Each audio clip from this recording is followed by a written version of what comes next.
जो बचे हुई विधानसभा है उसे भी पूरा करना है। शहरी क्षेत्र अधिकांश बचे हैं, कुछ ग्रामीण हैं, तो इसे भी हम लोग कर लेंगे। भारतीय जनता पार्टी लगातार इस बात पे परेशान है कि बेरोजगारी भत्ता के बारे में बहुत सारे सवाल उठाए जा रहे हैं। भारतीय जनता पार्टी सांसदों में कहना चाहूँगा कि 2003-04 में बेरोजगारी भत्ता देने का आपने फैसला किया था, तब मात्र 300 रुपया प्रति माह था और 2012-13 में उसको 1000 किया गया और 16-17 में उसको बंद कर दिया गया। पूरे 15 साल में भारतीय जनता पार्टी के द्वारा 100 करोड़ रुपए बेरोजगारी भत्ता का भुगतान किया गया, मात्र 100 करोड़ 15 साल में, जबकि हम लोग इसी साल के बजट में अभी 250 करोड़ का प्रावधान किया हुआ है। भारतीय जनता पार्टी के समय में गरीबी रेखा के नीचे लोगों को ही देते थे, जबकि हम लोगों ने ऐसी कोई शर्त नहीं रखी, बल्कि जो पात्र हैं उसमें हम लोग 2.5 लाख रुपया वार्षिक आमदनी का रखा था और भारतीय जनता पार्टी के समय में 11,000 रुपया वार्षिक आय की सीमा थी। उसके शासनकाल में भी 2 वर्ष का पुराना पंजीयन होना जरूरी था, हमारे समय में भी, लेकिन उनकी जो प्रक्रिया है वो बहुत जटिल थी। उसे आवेदन को डाक में भेजना था, स्वयं उपस्थित होना था, सत्यापन के लिए जनपद कार्यालय में आना था और भत्ते के भुगतान के लिए पोस्ट डेटेड चेक देने की व्यवस्था थी। जबकि हमारे समय में प्रक्रिया बहुत सरल है, ऑनलाइन पोर्टल है, घर बैठे आवेदन की सुविधा है, आवेदनों के सत्यापन के लिए नज़दीकी केंद्र है, भत्ते की राशि युवाओं के बैंक खातों में हर महीने सीधे डीबीटी के माध्यम से की जाएगी। अभी तक के लगभग 6000 आवेदन आ चुके हैं एक ही दिन में, और ये बेरोजगारी भत्ता इस महीने में जो लोग फॉर्म भरेंगे उसको अप्रैल महीने से ही 1 अप्रैल से ही उसको दिया जाएगा। तो ये बेरोजगारी भत्ता पहली बार दिया जा रहा है, ऐसी बात नहीं है। ये लोग दिए थे तो बहुत जटिल प्रक्रिया और बहुत कम राशि, आय भी बहुत कम, जबकि हमारे समय में इसको बहुत सरल किया गया है और राशि भी बढ़ाई गई है। एक दूसरा इशू ये है कि पूरे देश में सबसे ज़्यादा यदि ईडी का छापा पड़ा है तो केवल छत्तीसगढ़ में। पिछले 1 महीने में ही आप देखेंगे, जब से हमारा अधिवेशन शुरू हुआ उस समय से लेके अब तक के लगभग 50 ठिकानों में छापे लोग मार चुके हैं, 50 से अधिक। लेकिन अभी तक के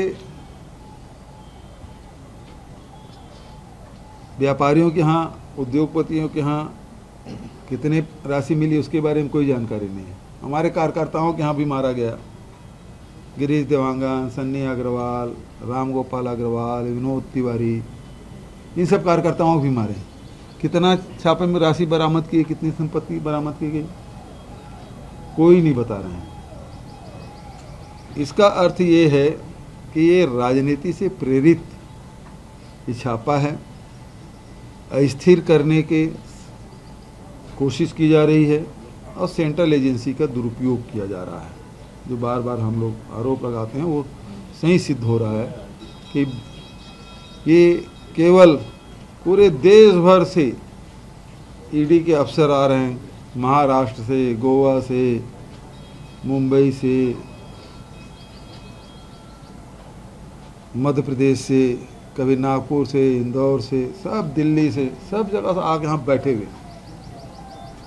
इनका एक काम है, क्योंकि यदि हमारी सरकार थोड़ी बहुमत में होती तो वो विधायक तोड़ने की कोशिश करते हैं, लेकिन छत्तीसगढ़ की जनता का आशीर्वाद हमें मिला और 71 सीट में हम लोग हैं, तो उस दिशा में तो वो लोग प्रयास नहीं कर सकते। दूसरे प्रदेश में तो वो लोग किए, वो फार्मूला लागू नहीं होता, तो सब ईडी के लोगों के यहाँ बिठा दो, रोज़ छापा डालो, इसका एक ही काम है। तो इस प्रकार से जो ईडी को अधिकार मिला हुआ उसका दुरुपयोग होते ही दिखाई दे रहा है। सर, आरक्षण संशोधन विधेयक राजभवन में गए 4 महीने का वक्त पूरा हो चुका है, अभी तक राज्यपाल जो है सकारात्मक रूप नहीं आ रहा है। आगे सरकार का क्या रूप है, क्योंकि सरकारी भर्ती हो नहीं पा रही, 6 महीने बाद आचार संहिता लग जाएगा, युवा काफी परेशान है सर। अभी भी मैंने अभी दस्तखत किया है मैंने पत्र में राज्यपाल महोदय को, फिर से आरक्षण के मामले में जो बिल अटका हुआ है, आरक्षण का भी बिल है और भी कुछ मुद्दे हैं, उस मामले में मैंने राज्यपाल महोदय को एक पत्र, स्मरण पत्र दिया है, क्योंकि इससे हमारे छात्र छात्राओं को एडमिशन में भी परेशानी हो रही है और दूसरा शासकीय नौकरी में जो भर्ती है वो रुका हुआ है। तो मैं तो यही कहूँगा कि राज्यपाल को जी को फैसला करना चाहिए। संतों का धर्म सभा एक बार फिर से प्रदेश भर में, संतों का धर्म सभा एक बार फिर से प्रदेश भर में होने जा रही है। इसको लेकर कल डॉक्टर रमन सिंह से मुलाकात की संतों ने। क्या भारतीय जनता पार्टी धर्म के आधार पर 2023 की चुनाव लड़ेगी? अब मुझे तो जानकारी नहीं भाई, आप बता रही हैं। अब भारतीय जनता पार्टी के पास कुछ रहा नहीं। अब 20 क्विंटल धान खरीदी किए हैं तो उसमें भारतीय जनता पार्टी के लोगों को तकलीफ हो रही है। इसी भेंट मुलाकात कार्यक्रमों में मैं कंवर्धा भी गया था, बालोद भी गया था, रायगढ़ भी, जांजगीर भी, महासमुंद, सब जगह किसानों ने एक ही मांग की कि आप 9,000 रुपये प्रति एकड़ दे रहे हैं, समय समय में पैसा दे रहे हैं। अब आप सरकार ने जो सुविधाएं उपलब्ध कराई उसके कारण से हमने खेती को और मजबूत किया है, सुविधाएं भी हुई है, तो नया टेक्नोलॉजी भी उपयोग कर रहे हैं, तो उत्पादन भी बढ़ा है। किसानों की एक डिमांड थी कि 20 क्विंटल कर दिया जाए। भारतीय जनता पार्टी इसको भी विरोध कर रहा है, किसानों के धान को 20 क्विंटल नहीं खरीदा जाना चाहिए। और इस प्रकार से भारतीय जनता पार्टी के नेताओं का बयान आ रहा है।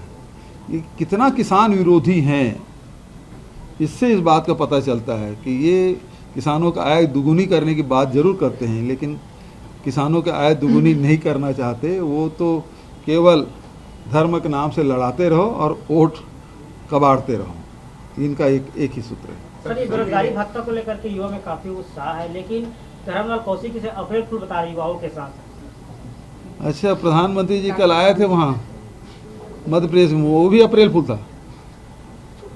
उनके लिए अप्रैल फूल नहीं था, मेरे लिए अप्रैल फूल हो जाएगा। मैं तो कल चेक दे दिया 4 लोगों को, कल ही चेक बांटा हाथ से, वो अप्रैल फूल है, 2,500 का चेक था। सर, बीजेपी ने आज एक वीडियो पोस्ट किया है ये आरोप लगाते हुए कि कांग्रेस की सरकार के दौरान काफी करप्शन हुआ। करप्शन तो उनके सरकार में है भाई। जितने भी चिट फंड घोटाला है, आम जनता का सीधा पैसा गया है, हजारों करोड़ रुपया गया है। इससे बड़ा ये तो सब जनता की गवाही हो सकता है। आपके परिवार में भी चिट फंड कंपनी में पैसा डाले हों, पैसा वापस नहीं हुआ, इससे बड़ा घोटाला हो सकता क्या जी? आम जनता ठगने का काम ये किसके कार्यकाल में? और धर्मलाल कौशिक जी खुद ही ओपनिंग में गए थे दुकान, रोजगार मेला लगाए थे, और जो लोग ये चिट फंड कंपनी के जो एजेंट बने थे उसको सर्टिफिकेट दिया, नियुक्ति पत्र दिया। तो इसका मतलब धर्मलाल कौशिक जी उस भ्रष्टाचार में खुद आरोपी हैं। वो दूसरे के बारे में क्या बोलेंगे? सर, एक तहसीलदार है, तहसीलदार परारी क्षेत्र के, उन्होंने महिला विधायक जो कांग्रेस के शकुंतला सावंत पर आरोप लगाया है कि महिला विधायक ने उनको पहले धमकाया और कहा कि 3 घंटे में तुम्हारा ट्रांसफर हो जाएगा, और 2 घंटे में ट्रांसफर आदेश आ गया। तो कितना जायज लगता है? कोई तहसीलदार स्पष्ट मीडिया में आगे कर रहे हैं सर। चलो उसको देख लेंगे, विभागीय जांच होगी। सर, आपने ईडी का जिक्र किया के भीतर हुई पूरे देश में, तो सेंट्रल एजेंसियों को लेकर केंद्रीय मंत्री अमित शाह या प्रधानमंत्री से कोई पत्राचार होगा या मुलाकात होगी? क्योंकि लगातार जिस तरीके से कार्रवाई हो रही है, चाहे अधिकारी हो चाहे यहाँ के व्यापारी हो, भ्रष्टाचार के खिलाफ हम हैं, जांच होनी चाहिए, लेकिन तय तो करें। ये छापा डाल रहे हैं तो कि राजनीतिक उद्देश्य से डाल रहे हैं कि मनी लॉन्ड्रिंग केस पकड़ने? कितना पैसा पकड़े भाई? 1 महीने से 50 छापा डाल दें 50 ठिकानों में, कितना पैसा जब्त किए, कितनी संपत्ति, और फिर मारपीट कर रहे हैं, मार के लिखवा रहे हैं। यदि तुम्हारे पास प्रमाण है तो मारने की क्या जरूरत है? पैसा है, रुपया है, सोना चांदी है, पकड़ते बेनामी संपत्ति, उसको पकड़ते, कार्रवाई करते, दिखाते कागज, वो दस्तखत कराते। लेकिन मार मार के दस्तखत करा रहे हैं। कितने लोग आवेदन कर चुके हैं, और इस मामले में पत्र में जरूर लिखा हूँ।